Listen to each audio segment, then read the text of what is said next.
Welcome to the Book Publishing and Marketing Insights course. I'm Hank Quentz, and I'll be your instructor.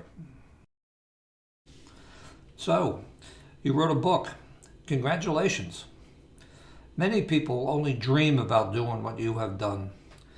Now it's time to look ahead to the next big hurdle. How do you plan to get it published? You have quite a few choices these days. In fact, there are many more choices now than there were, say, 50 years ago. Before we move on, let's do some housekeeping. Included with each lecture is a PDF file. It contains a representation of the slide along with my notes, which are really a script.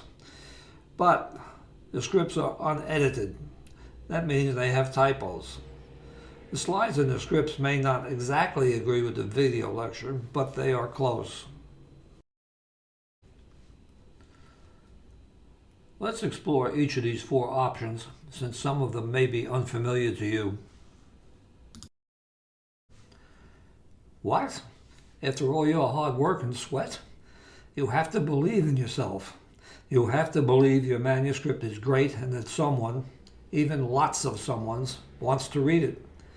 I recommend you do not stick it in your sock drawer and forget about it. Try one of the other choices listed.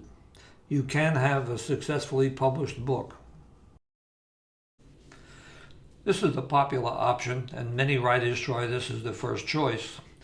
This route can take a long time, possibly years. Some of the big publishers now accept submissions without an agent, and that simplifies matters if the publisher is a match for your manuscript.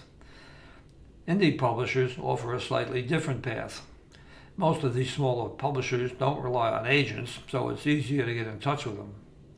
The big advantage of this publishing option is that the publisher does all the work and incurs all the expenses involved with producing the book.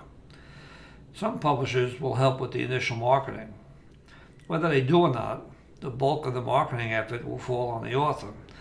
But let's not get distracted with the marketing stuff. Service companies seem to be a growth industry.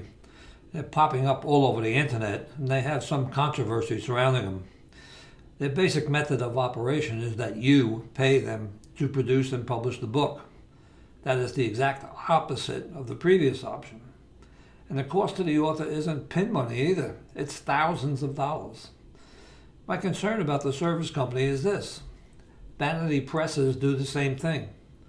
So why are service companies different from vanity press publishers?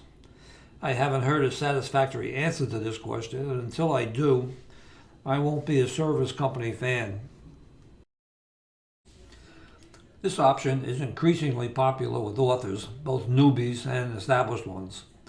An inexperienced author who considers self-publishing her book will often take to the internet to research the process. That's when problems set in. There's a lot of great information available on the web. Unfortunately, there is also a lot of misinformation and other material that is simply wrong. The issue for the newbie author is figuring out which information is accurate and which isn't. Another consideration is book marketing. It's quite possible you haven't even considered this factor. Indeed, most new authors are shocked to learn they are responsible for marketing the book.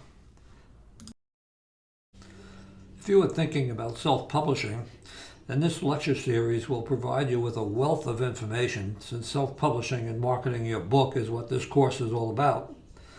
If you are considering the other publishing option, these lectures will arm you with information that will benefit your quest. As you go through these lectures, you may have questions. Please contact me when you do. You can also contact me to make a comment, or even to bounce an idea off someone.